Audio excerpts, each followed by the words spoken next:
So welcome to the third and the last of our COVID conversations. Anyway, the ones that we've planned, who knows what happens in the future, but welcome to the third one. This evening's, glad you found us on the Christchurch Bromley YouTube page. It's being hosted by Christchurch Bromley this time, but in partnership with Grace Church Beckenham as well. Let's just put up the format for the evening so people know what's going on. Here's the program for the evening. So in a second, we'll just reflect a little bit on our culture. We've got a couple of interviews from different generations. So we're going to meet them in a few minutes' time. Then I'll just lead us through a reflection from the Bible, and then there'll be a Q&A for those who can stay on for that as well.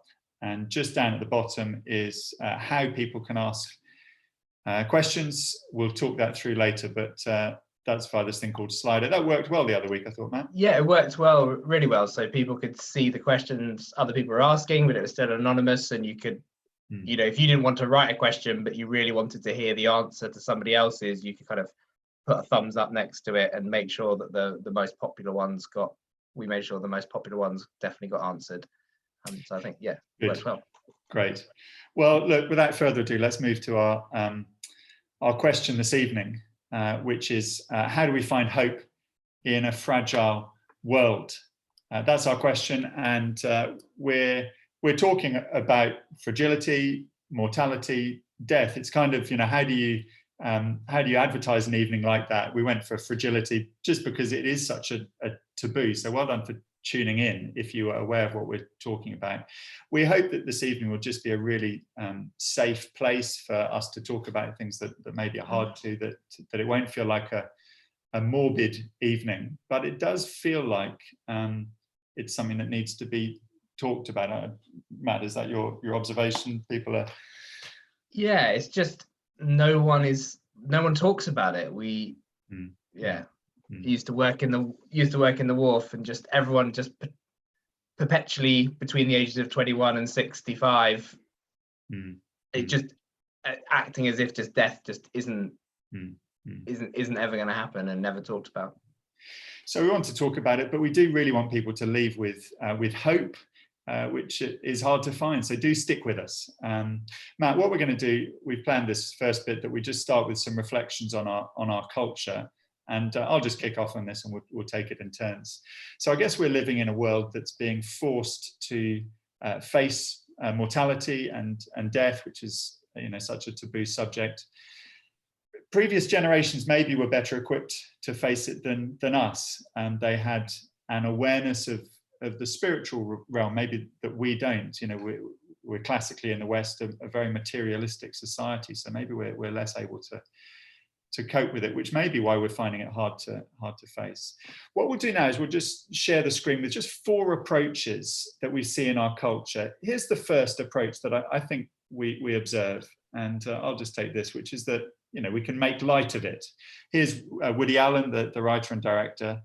Classic quote. He says, "I'm not afraid of death. I just don't want to be there when it happens. I don't want to achieve immortality through my work. I want to achieve immortality through not dying. I don't want to live on in the hearts of my countrymen.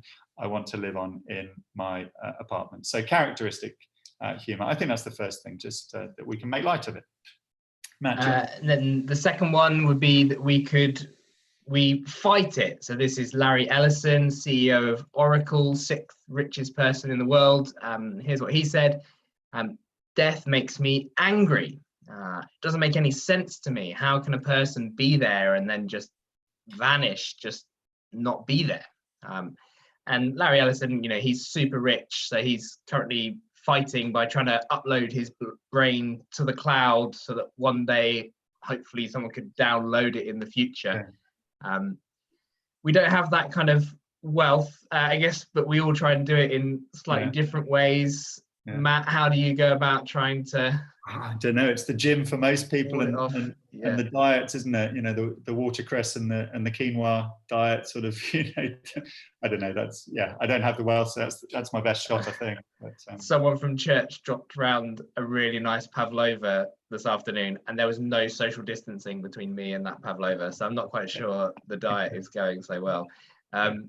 let's come to the next then, which I think is just to normalize it.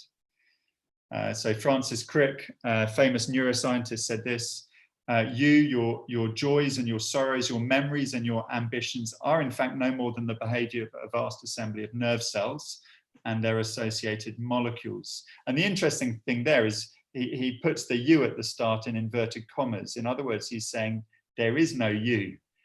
You know, we're just molecules, and when we die, our molecules get rearranged. You know, it's just normal, right? And I guess the problem with that view is that we don't feel like we're just molecules, nor do we live like we are. And actually, when those we love die, we grieve them as people. And so strangely, to deny that death matters actually makes us less human. So that's, I think, the third observation of our culture. Matt, take the last one. Yeah, the last one, that we try and salvage something from it. And maybe something of this is most common in our society. So this is Albert Einstein. Death is not the end if we can live on in our children and the younger generation, for they are us. So it's a kind of a version of karma almost, isn't it? That you're kind of reincarnated, but you live on in your children, in the memories, in the genes, in the hearts of those that come after us. And I don't know what you think. I'll ask you, Matt, as well, but I'm not sure it's a solution that really satisfies it. For a start, I don't even remember I never met my great-grandparents. I'm not even sure I remember their names. I need my mum to prompt me on that. Can you remember your great-grandparents? No, I mean, I've got a very bad memory, but even then I wouldn't. So yeah. And then also I think, about the Woody Allen lines, I don't want to live on in the hearts of countrymen. I want to live on in my apartment. That's the real dream. We want a kind of embodied life. That's what we find so precious. So with people whom, I've lost, I can't imagine them without their laughter, without their kind of wrinkled nose, without their voice. That's what I miss so much. That's why death is so hard. Yes. I long to see them. The thing we most long for would be a bodily resurrection, that we are fully back alive again. But it seems so out of the question that people just ignore that as an option. What's next? What's next, Matt? What's next? So those are 4 approaches I think our culture makes. What we're going to do now is we're going to interview some people about their experience of living in this culture, but also how they've been able to just start to talk about this difficult subject, even face it. And remember, we're looking for hope as well in the course of the evening. So I'm going to start off and just interview a couple of people, then it'll be over to you. And so see you in a second. And I'm going to bring up on the screen now Derek and Juanita Kirby, and they are friends. Here they are, Derek and Juanita. Can you hear me? Yes, we can. Yes. It's lovely to see you. You're friends and you're much loved members of our church family at Bromley. Now, just some facts. You've been 56 years at the church. Is that right? Yes, that's correct. Yeah. And 56 years married. Mm-hmm. Yes, that's right. Okay, so those 2 things came together. Now, briefly, Derek, you're a civil servant born in South London, so a Brixton boy. Yes, Brixton, born and bred. Okay, but not speaking the lingo though. Okay, fine. And Juanita from Liverpool, and yes, a teacher. Now tell us, do you have? You've lived here 56 years. Do you have family in the area? Yes, our family, half the family live in Shortlands. Okay. And the other half in Wiltshire. Okay. So it's our daughter in Shortlands with her family, and our son lives in Wiltshire. And we have 7 grandchildren. Gosh. 6 boys and a girl. Great. And they're very precious to us. Wonderful to hear. Now, it's lovely that our church family is such a cross-generational family, a mixed age group. You actually help with something called our lunch club, which is 50 or 60 people. Just tell us what they do, would you, Juanita?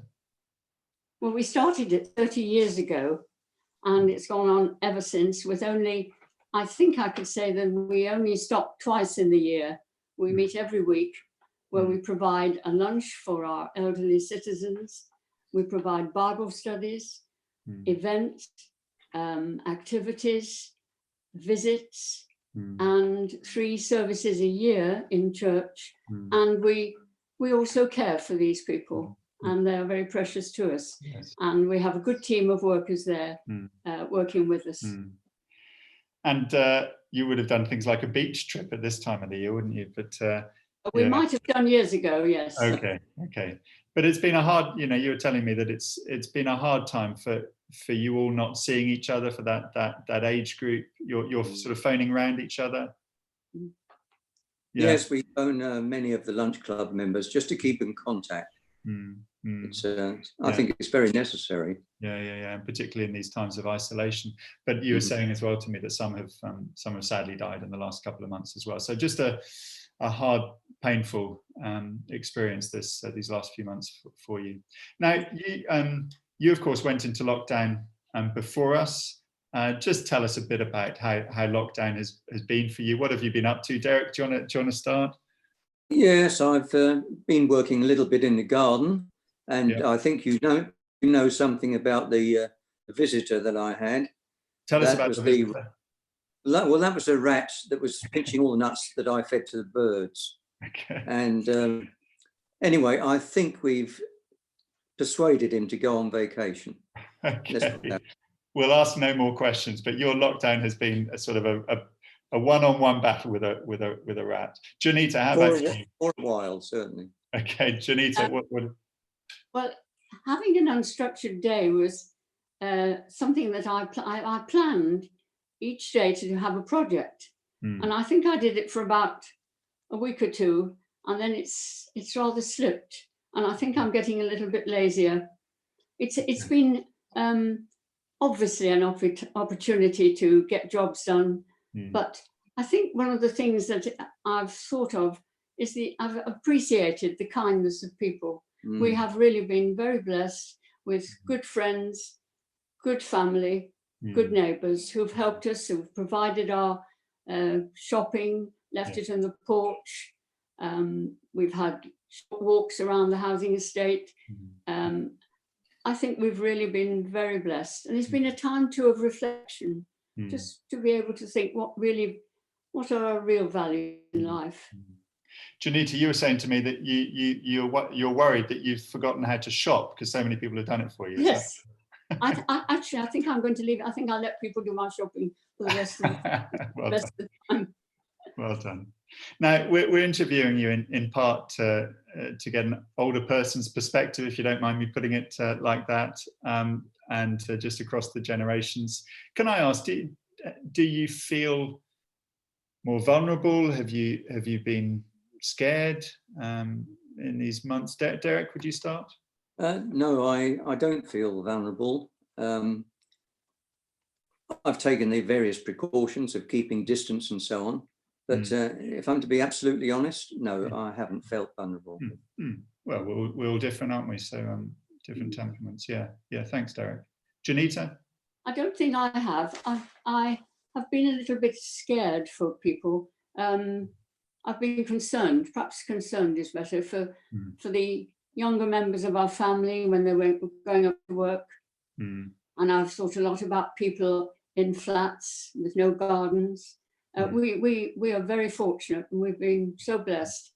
But there are many people who this has been a very difficult time for, and they are probably worried about their jobs and the state of the economy. And I think that's been a concern of mine as I've been appreciating all that we've had. Thank you. Now, our subject tonight, our question is, how do we find hope in a fragile world? So we're thinking about that and mortality. I'd just love to hear about, an older generation's experience generally on this subject. I mean, for a start, you would go to a lot more funerals than others, than I would. How many last year, or in an average year at the moment? How many would you say? I think about 3 or 4 last year. The year before that, there was even more. And these are of close friends. Yes, very close. Yeah. Yes. Yeah. And many members of the lunch club we've lost over the years. And I guess just emotionally, that's a hard place to live. You know, I haven't lost any, you know, really close friends, but you're saying that this is what you live with. And, you know, maybe my generation assumes, you know, when you get to a grand old age, you sort of get used to that, but presumably you never do. It's just hard. It's very hard when you lose a very close friend. But it's interesting that I've noticed that the lunch club members, when there is a funeral, many of them do not want to come. I think they'd rather prefer to remember the person as they saw them at lunch club. They don't seem to want to be involved with the funeral. That's interesting, because I'd assumed you get to a certain age and death stops being a taboo, that, you know, people are preparing for it and talking about it. Is that not the case? Yes, I think attitudes vary considerably. Some don't mind talking about death. Others, they won't touch it. It's the fear of the unknown, I think, something like that. Yeah. Thank you. So, just moving back to you then, what has freed you up to be able to engage with it, to look at it? Because here you are, you know, live on YouTube talking about it. So what has enabled you to be able to talk about this taboo? Derek? Well, because for the Christian, death is not the end of everything. In John 3, it says, whoever believes in God's Son has eternal life. And the word eternal means something that cannot be taken away. And again, in Romans, if you don't mind my quoting Paul, he said, who can separate us from the love of God or the love of Christ? And then he brings in a long list of things. He said, nothing can separate us from the love of Christ. I think so. That's a wonderful promise. Juanita, anything to add? What frees you up? I'm not afraid of death, but I tend to agree a little bit with Woody Allen. I'm not very keen on the way I'm going to get there, but I have a confidence, and a confidence in where I'm going. Last question, and then we'll pause. Without putting too fine a point on it, when the virus passes, you and I will still be as vulnerable as ever to death. You know, we're all following the statistics for COVID and whether we're in the category or not. But when it comes to death, we're all in the category. You know, the stats are 1 in 1. So, for you, then, how does the Christian faith help you find hope as you face that? Well, as far as I'm concerned, we have a future, eternal life, and that gives me a wonderful sense of security. Juanita? This is the hope I have. There are 2 verses that mean a lot to me. One is from Psalm 31, and it says, our times are in his hands. And that's a lovely thing to know, that he knows exactly when we're going to be called. And the other one is, all the days ordained for me were written in your book before one of them came to be. And that's in Psalm 139. And that's a wonderful hope, to know that he knows exactly the time when he calls us home, and we'll be ready. Derek and Juanita, we'll pause there, but thank you very much for joining us this evening, and for sharing so openly and honestly. I think Matt is going to come back onto the screen, and here you are, Matt. Do you? Yeah, why don't you tell us what's going to happen next? Thanks. Yeah, so we're going to interview Ellie Bayliss now, and now Ellie wasn't certain she'd be able to be with us for the live interview tonight. Can you believe it? She actually had somewhere to be, and as you'll see, it wasn't something she wanted to rush back just in time for. So we've pre-recorded this, and our tech guru behind the scenes, who's pulling all the strings, is going to make this appear on the screen for us. And this is me interviewing Ellie from earlier. So sit back and enjoy.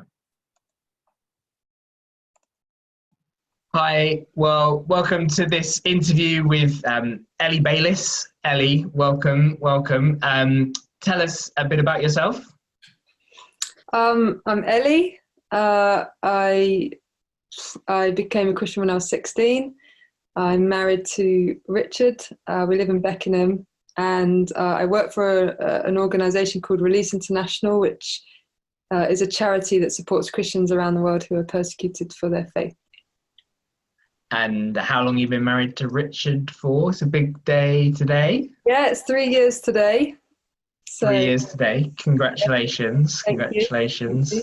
And yeah, you guys live in relatively small flat in Beckenham. I hope you've been looking out for each other and not on top of each other too much. It definitely feels even smaller in lockdown. But yeah, we've got a nice outdoor area, so we do get some space. And thanks for being willing to be interviewed. We're talking about a kind of somber topic. How do we face fragility? Just give us a sense of how you think millennials face fragility. I mean, I sneak in as a millennial as well, but I think you would never guess it. But yeah, just give us a kind of, we'll be serious about it. Like, just give us a sense of what is how a you think. Millennial is growing up as a teenager in the millennium, isn't it? Something like that, yeah. Yeah, I mean, that's a difficult question because I always don't particularly like sort of categorizing large groups of people. It's a bit reductionist sometimes, but I think there are some trends in millennials. Some of them, I think, involve the way that we perceive reality. I think we as a generation don't tend to think too much about the future or the transcendent or the sort of religious questions. It's sort of more about the here, the now, what you see, what you get. The universe is fairly closed in that way. And I think also we're quite suspicious as a generation.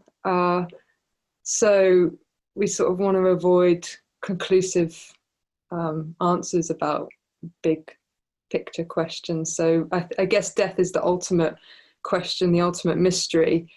So if anyone claims to have the answer to that or knows what's going to happen when we die, that's seen as quite an arrogant thing to say or to claim, and maybe an attempt at power play.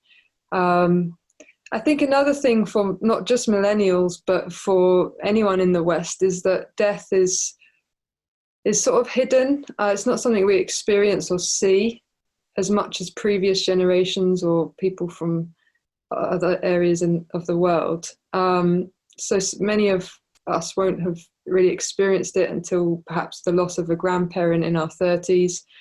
And some people, still have their parents right up until their 70s now. Infant mortality is very low. And so death, I think, is sort of brushed out of the social conversation, and we're a bit embarrassed by it. We want to dispense of it, and we prefer to speak sort of in euphemisms. And I guess that's why coronavirus is so interesting, because all of a sudden death is back in the conversation. And I remember Boris Johnson saying, many of you will lose loved ones. And I think that's the first time we've ever heard anything that stark as a society, certainly in my lifetime. So yeah, the risk has always been there somewhere in the background, but it's like someone's kind of spotlighted the risk, and the risk has increased. I mean, thanks for being willing to be interviewed about this, but your mortality kind of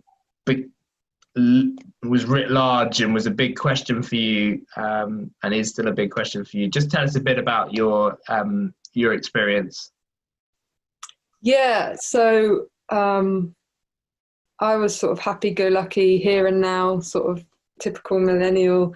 Certainly when I just went to university and experienced Freshers' Week and independence and freedom for the first time, and everything was fun, everything was hedonistic.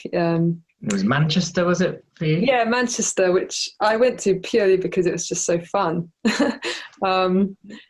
And sort of met a great bunch of friends. My life was pretty just sort of plain sailing in that way. I had a really idyllic childhood. So thoughts of death and that sort of thing was totally alien to me, until one day my dad called me and said, out of the blue, that my mum had cancer and that she might die in the next couple of weeks, is what he said. And he came to collect me. Yeah, I mean, it was as quick and sudden as that. He came to collect me in Manchester the next day so that I could go and see her. So it was all a haze and a blur, and my dad was weeping, and for a split second I thought she'd already died, and it was an agonizing moment. But I went back and she was bright and bubbly and assured me she was fine and she was going to get through it, and sort of reassured me, and I thought everything is going to be okay. She'll conquer this. Something that tragic will never happen to me. And 2 years later, that sort of seemed to manifest. She defied the odds. She was doing well. And so I never actually thought that my mum would die, because that was the worst thing conceivable in my mind. And but she did start to decline, and she started to have those conversations with me saying, try to prepare me for that. And I just closed her down and said, I can't even entertain that thought in any way. And so I guess mortality still really hadn't struck me, even when my mum had cancer, until one day I just turned 21. My dad calls me again when I'm in Manchester, and said I had to rush back to London straight away as soon as I could to say goodbye to mum, because she was dying right now. And I thought, am I going to get back in time? It was like a 5-hour journey back then.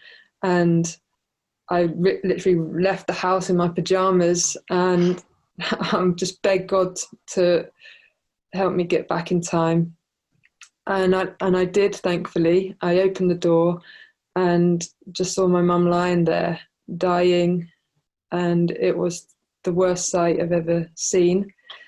And I begged her not that she could help it. And her eyes were telling me, I can't help it. I'd do anything for you, but this is one thing I can't fix.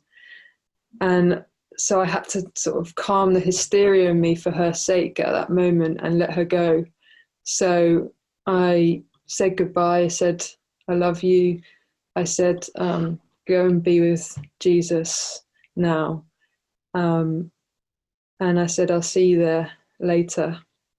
And with that, my mum died. I was holding her hand. My dad was holding her other hand. And it was actually quite peaceful. But there was a tear in her eye. And I just always remembered that, because I felt she wept for me in that moment. It was a really, really tragic moment. Well, thanks for being willing to just tell us about that experience. You've kind of hinted at it a bit along the way. Just give us a sense of how you found hope in the midst of that. Yeah, I mean, it was certainly a hope that I couldn't generate in myself. Because within myself I crumbled after that, and I sought any sort of comfort, whether that was Christian or non-Christian. I just wanted, in my own strength, to turn to anything that would help, but nothing could help. And it was only when I looked to Christ and the fact that this God was a God with wounds. This is a God who still has piercing in his hands and his feet.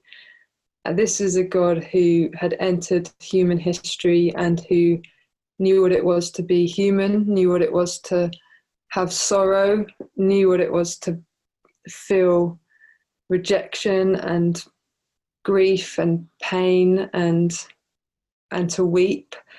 And ultimately, he knew what it was to die. And I could relate to God, and I could find hope in a God who wasn't indifferent to suffering and who entered into it. But it also conquered it in a way that I said earlier that my mum couldn't, that I couldn't, but Christ had for himself and for anyone who trusts in him. He rose again, and that gave me a great deal of hope, because another source of comfort was eternity. Eternity became more real than ever, and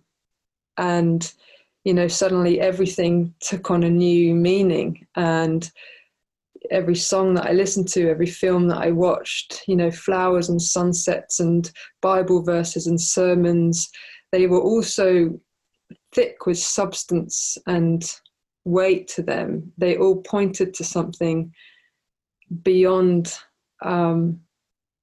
the reality that I know now, an eternity where there's no more pain, sickness, or death. And that's what Christ has promised. And so that became very real and living hope through that time, and even now. So yeah, that sustains me. And without that, I guess there is no hope in death at all, really. It's just something you have to be stoical about. But I'm very thankful that I have Christ's promises and his presence. Oh, well, thanks so much for being willing to just be honest, and be honest about the struggles, and be honest about the hope you found in the midst of fragility and facing mortality. So thanks for being interviewed, Ellie. No problem. Thanks, Matt. I just want to come back and reflect on what we've heard just now. We've been thinking about weighty things. It's been good to hear just from across the generations. But I do want us to just underline what we've heard from the Bible about hope.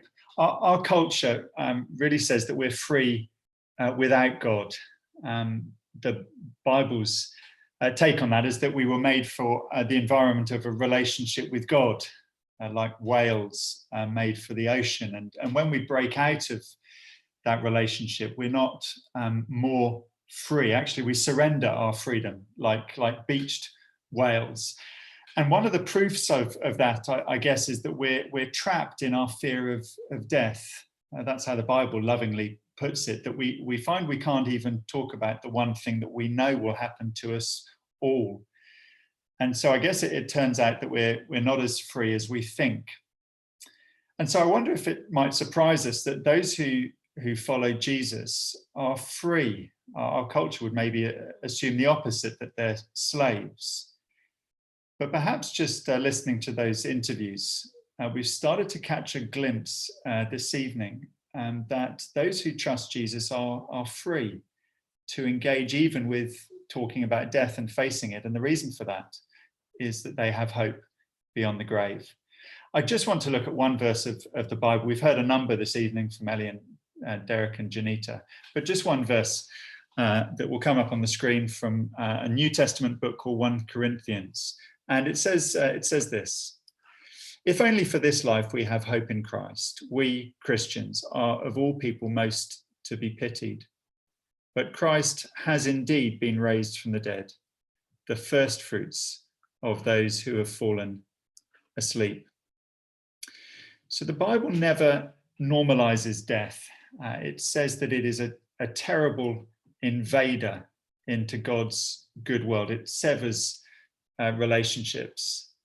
Jesus, as we heard from Ellie just now, as he came into this world, he experienced the sadness of death himself. He wept at the grave of his friend Lazarus. He's sad at what we face in this world. And the writer, Paul, who's writing this letter, is talking about those who rely on Jesus. He's saying that they're not just people of hope in this life. If they were, it would be a bit sad, really, because they miss out on a lot in this world.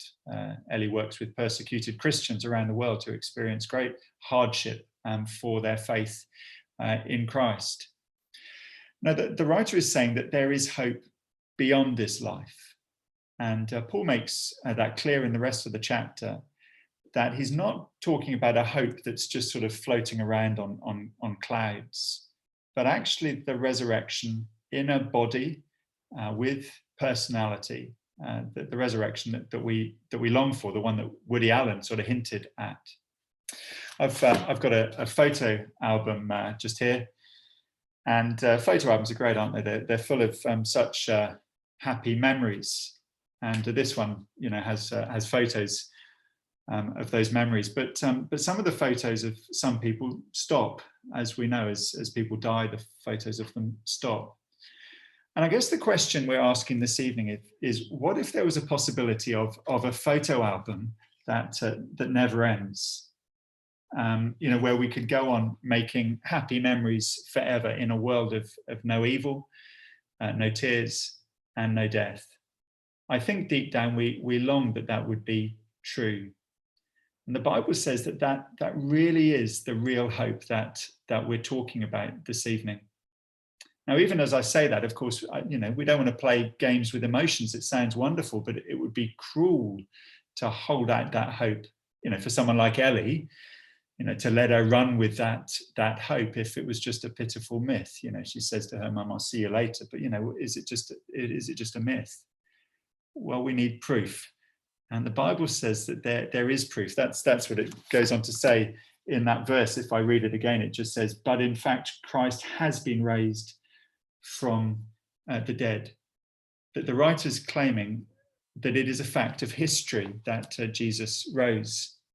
Now, he's writing the letter in the early 50s AD. That's 20 years after the events of Jesus's life. That's a bit like in 2020, looking back to the year 2000. You know, it's close in time. You know, they're not cooking this up later. And Paul doesn't say, you know, Jesus rose in our hearts in a spiritual way. He could have. If he was trying to make up a religion, it would have been safer to do so. But he states in the first 4 verses of the chapter, you can look it up later, 1 Corinthians 15, that Jesus died physically, he was certified dead and buried, and that he rose physically, that he was seen. And then he names people who met him, who are still alive, so that we could check that out. Now, these people who wrote these things, including Paul, died for what they said they saw, which is striking, isn't it? Because when the sword is held to your throat, you cough up the truth if you've made it up. You don't die for something that you've made up, but they all did.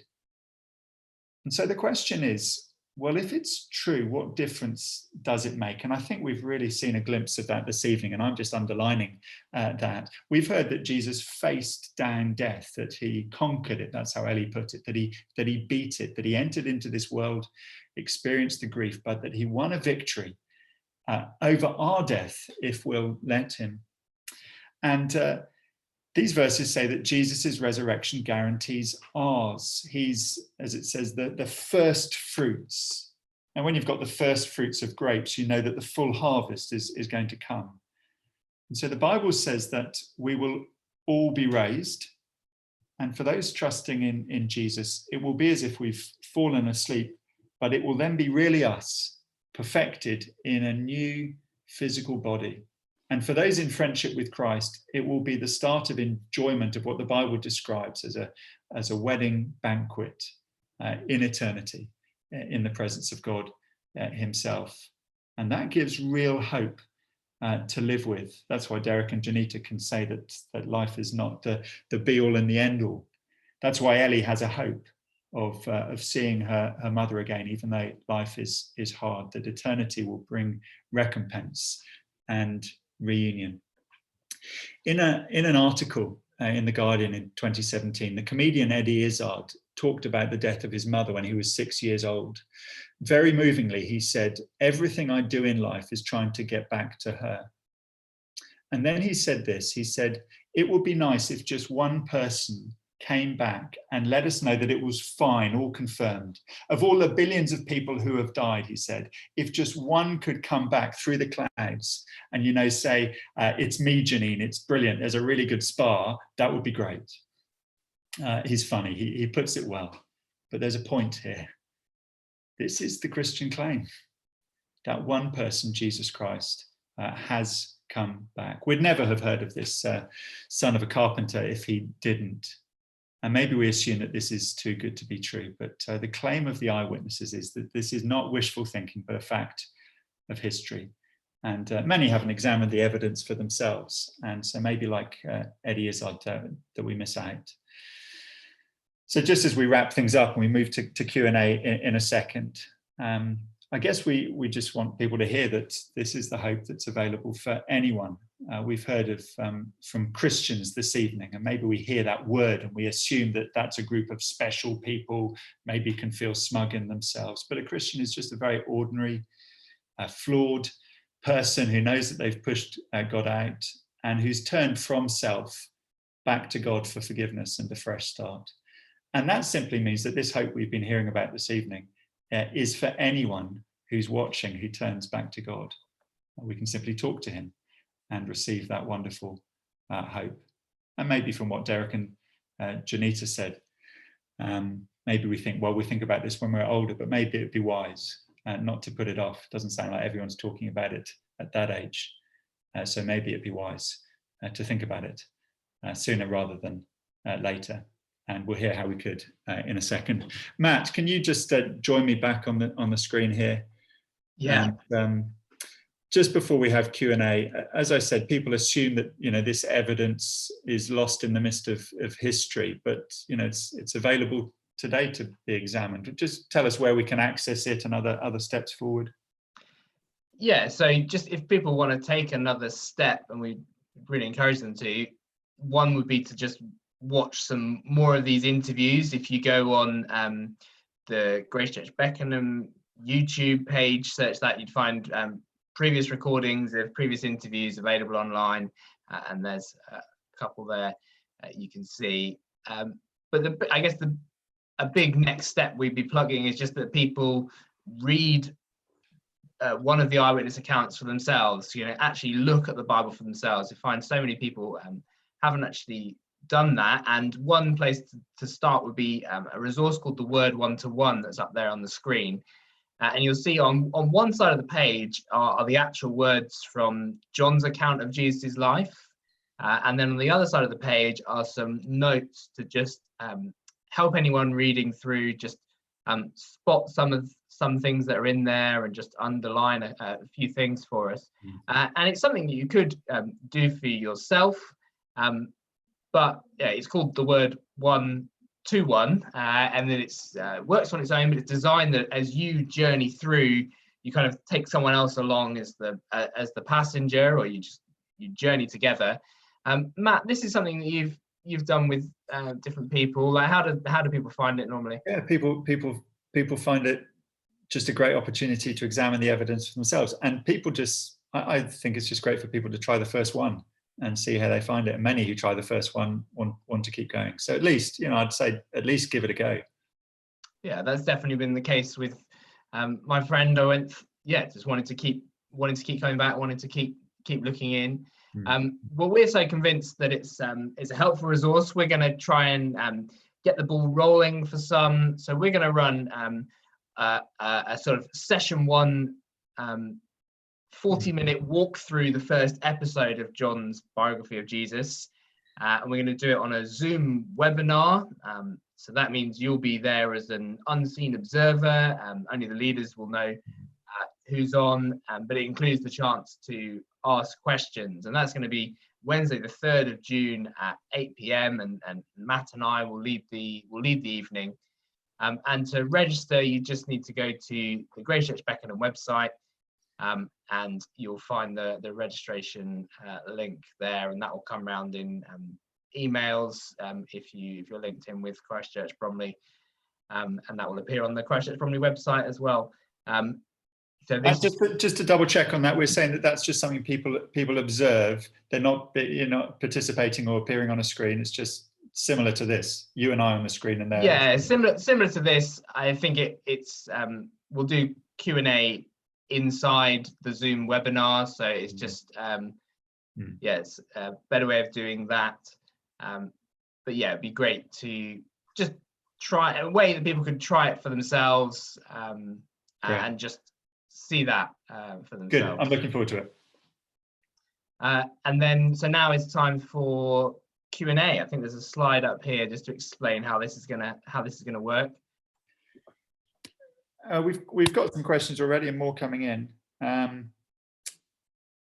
I put this one to you, Ellie? It says you talked about having hope in God's promises, kind of relying on statements made 2,000 years ago, but also about God's presence. What do you mean by that? So maybe just focus on the God's presence part of that question to start with. Yeah, I mean, it's certainly not something that I experience on a daily basis, like a tangible presence. I sometimes sort of say, God, why do you feel so absent? You have to sort of trust that he's there a lot of the time. But when my mum died, I did feel a tangible sense of someone looking over me, someone making sure that I was going to be okay. And it's hard to describe other than the fact that you feel comforted. Like I said, every film was pointing me to something bigger than myself. Every song, everything that was beautiful, I could relate it to God's presence and God's reality in those, when you're in that heightened sort of state of mind. And so, yeah, I mean, you could just say it's a feeling, or but something that I was reflecting on was, when my mum did die, everything became heightened and everything became thick, and it was the closest I've ever come to the transcendent, and eternity just seems so close because someone you love has just crossed into it. So yeah, I think that was my experience of just someone bigger than myself being with me in that room and beyond. Yeah, thanks. And to add to that, the Bible says that God promises to personally live in those who trust in him by his Spirit, so that we're never alone. I think, as you put it beautifully, there must be heightened moments of that, particularly at the moment in the time after your mum's death. But yeah. Thanks, Ellie. How about this one, maybe for Matt and me to just bat around? How hard it is to think we all cease to exist. Aren't we all bent to hope for some sort of future life? Our minds find it hard to think otherwise. I think that's go on. Slightly hard to work out. Sorry if this is taking this question off in a slightly different direction, and maybe it's asking, the easy thing that we want to believe is that there is a life after death, but the hard reality that we just need to accept is that there isn't. Like there's a Richard Dawkins line about this. It's a kind of prominent atheist spokesperson. Just like, you've just got to look the bracing reality in the face. Just like the strong wind in the face that you don't want to look at. But it's interesting, he goes on in that quotation to say, there's no life, there's just blind, pitiless indifference in this universe, and there's no right or wrong either. That just as you get rid of there's no ultimate right and wrong kind of out there as a reality to which we must be held. It's just what we believe inside ourselves. It's just, you've got to think about the knock-on consequences for just how we experience all of life if we start making that kind of claim that we're just a bunch of cells. Yes, it has not. Yeah, and well, our minds find it very hard to think otherwise. Is in the question. The resurrection of Jesus really is the clincher on that, isn't it? Otherwise we really are just saying no one has ever beat death, that's it, we're just molecules who go down into the ground. But as Ellie and Derek and Juanita have helped us to see tonight, that's the claim, that's the thing that turns things around when we see that. Any other comments or questions on that? Ellie, someone's asked, were you a Christian before your mum passed away? Yeah, I became a Christian when I was 16, much to my parents' shock. So I've been a Christian for about 5 years. But I think when I went to university, I sort of had a taste of independence, and I wasn't sort of renouncing Christianity exactly at all. Actually, I never did that, but I sort of slowly was going a different way before my mum died, and just sort of, I guess, the hedonistic thing that you do at university. So when it happened, it wasn't like I was really feeling massively holy or close to God, or like I was going to conquer this and this is going to be fine in my Christian strength, because that's certainly not where I was at the time. But luckily it didn't depend on me. Yeah. Thanks, Ellie. Thank you. A couple more. What makes you so confident death isn't the end? We've covered some of that, but do either of you want to comment further on that? Yeah, I think, just getting into the eyewitness evidence for yourself and reading through the sort of 4 accounts of Jesus' life, just think many people are sort of imagine they're just about to read a thing that is just full of a bunch of fables and nice stories, whereas you start reading and you're like, okay, no, I'm reading something that people are claiming to be accurate eyewitness evidence. It gives me confidence that what they're saying is true, and that if Jesus rose from the dead, then there's hope after death. And I think, coming back to that previous question, we have a sense of a desire for there to be a life beyond death that is either a cruel trick played by our genetic code in order for us to survive to reproduction. That's one option, that just helps us survive better. That's why we believe it. Or could it be that we so resonate with stories that have a happy ending in every Disney film you watch on Disney Plus? Could it be that that's because we're built knowing that there is a world beyond the grave? There is a happy ending out there on offer for those that trust Jesus. Those are our options. Thanks. We've got one more.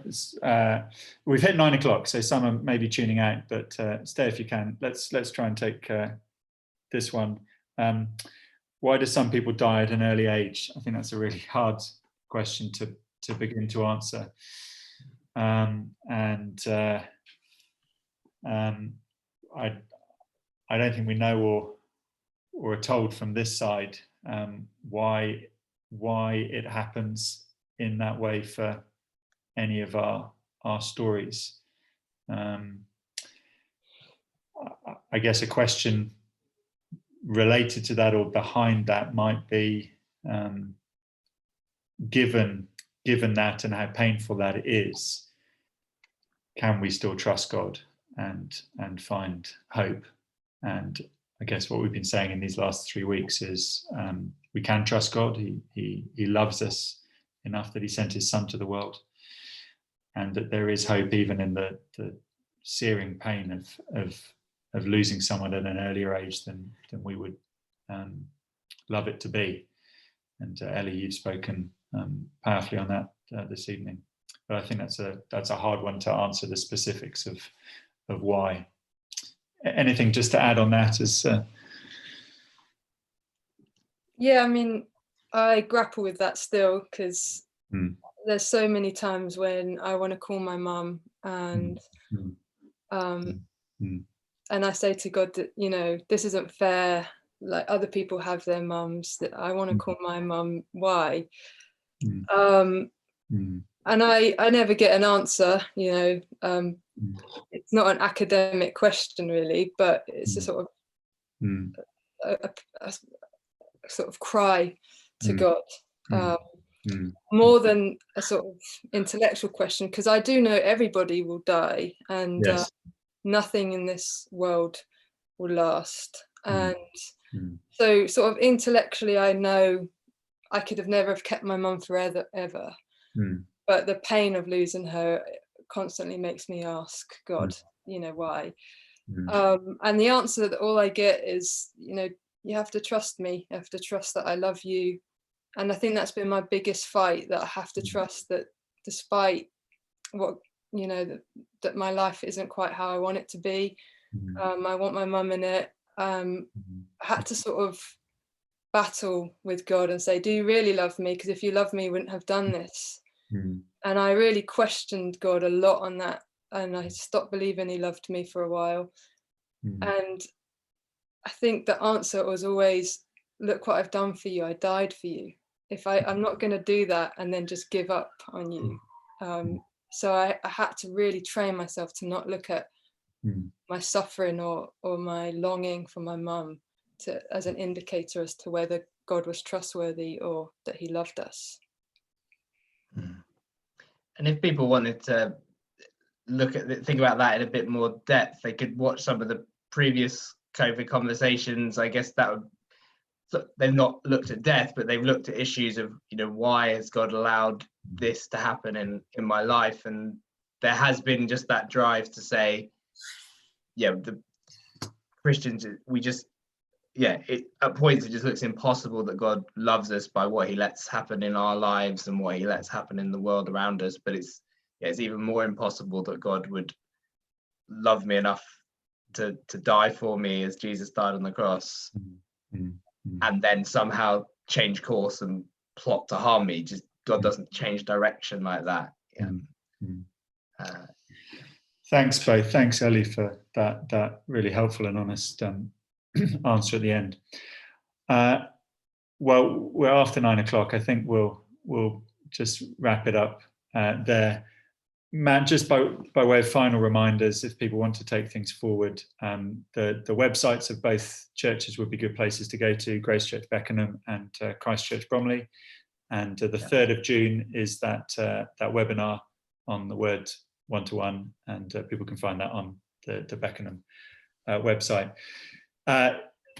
We hoped that it would be an evening which was honest and dealt with what we feel we need to talk about. We hope we've achieved something of that, and that it's been helpful for those watching. It's a tough thing to talk about, but we hope that it's not felt morbid, but actually that you have, if you're looking in on these things, just started to glimpse the real genuine hope that Jesus Christ offers.